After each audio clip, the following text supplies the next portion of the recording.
Hello, great souls. We'd like to share one of Swami Kriyananda's songs with you. This is Life is a Dream.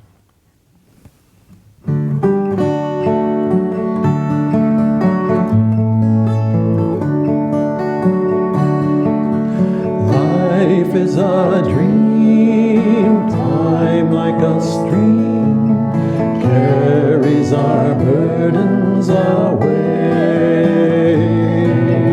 Never despair, joys everywhere, love can befriend you today.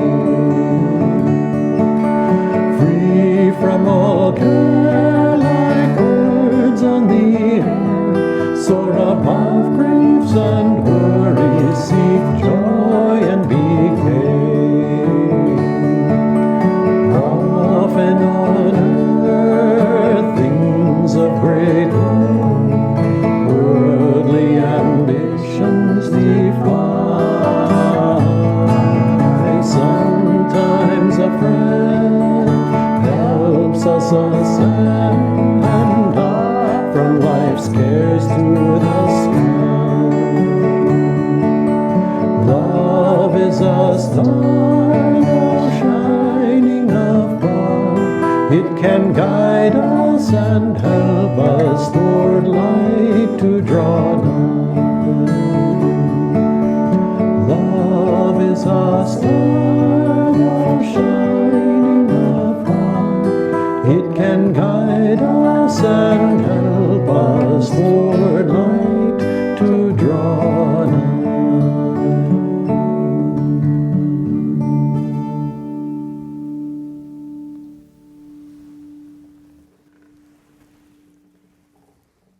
Swami Sri Yukteswar gave us a definition of who we are.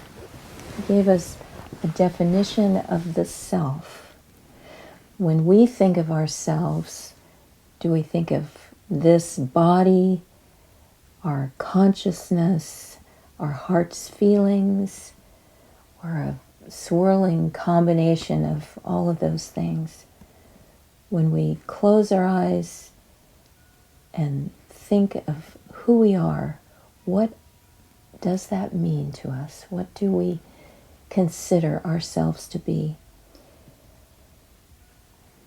Swami Sri Yukteswar, in his definition, said the self is a mere idea resting on a fragment of spiritual light.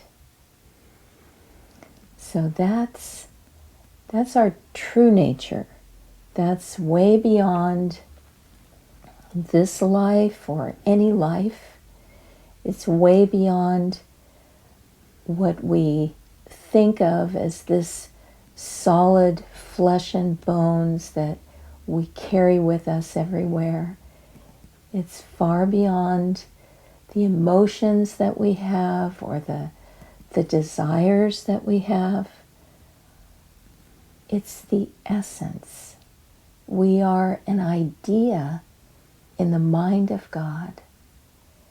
And so if we consider that that is our true reality, if we can meditate on that and try to feel that reality and make that reality our own, and when we close our eyes to meditate, that is what we think of, that we are just an idea in the mind of God, resting on His spiritual light. And that is our true nature. Then we have no boundaries. We don't have, as Master called it, this cage of bones. We're free of that cage.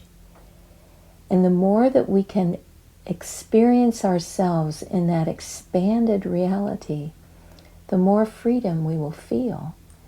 And so it's a very good idea when we meditate to visualize ourselves as light. First, imagine that that light is filling your brain, filling your mind, just a beautiful golden expanding light.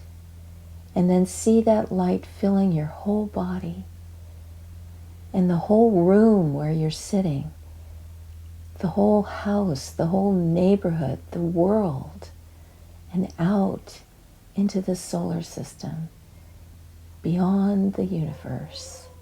That golden light is your true reality. Swami said, quoting Master, that if you want to feel your consciousness as expanded as all of space, then you have to feel space within the body. So as you're meditating, try this. Try to feel space and light throughout your body and feel your body expanding to fill all of creation. That suggestion of meditating on space, feeling space in the body, is particularly helpful in one regard, which is that for most of us, for many of us anyway, meditating for long periods of time brings about some kind of fatigue or some kind of physical reaction, which ends up leading to a mental response as well. Eventually, the mind or the will itself may tire of the practices that we're doing, but that visualization of using space and feeling space in the body can help the body to relax, can help the mind to withdraw from the body, withdraw from the senses, withdraw from this outward commitment that we have, that we are this body, we are this life. I'm reminded of it's a little bit silly, but I'm reminded of a bumper sticker that I saw, which the bumper sticker was not at all silly. I mean, most bumper stickers are, or else they're political or incendiary, but I remember gravity, it's not just a good idea, it's the law, but which was the silly variety. But this one was, you are not your story. And I saw it and I thought, wow, that is actually quite profound. We are not our story. We are, as Nirmala said, quoting Sri Yukteswar, a mere idea resting on a fragment of cosmic light. Now that mere idea resting on the fragment of cosmic light can never be destroyed. So it may sound fragile, it may sound sort of tiny, although how can an idea have size? But it is our own nature. And it is a nature that includes feeling, pure feeling, not emotion, but we have a feeling inside. This is who I am. That can never be taken away from us. That's something that is absolutely inextricably connected with our awareness of self. And so as we meditate, feel that light. Meditate on light, but also meditate on space. The space that fills our consciousness. This is a very subtle thing to say, but we can tune into this at the throat chakra. The throat chakra represents the ether element, which is space, which is beyond gaseous elements like the air that the heart chakra represents. But we can go very deep into that consciousness of space at the throat chakra, and it brings tremendous peace. So dive into that in meditation. It's a very deep practice, but it can bring tremendous blessings into your life. Namaste.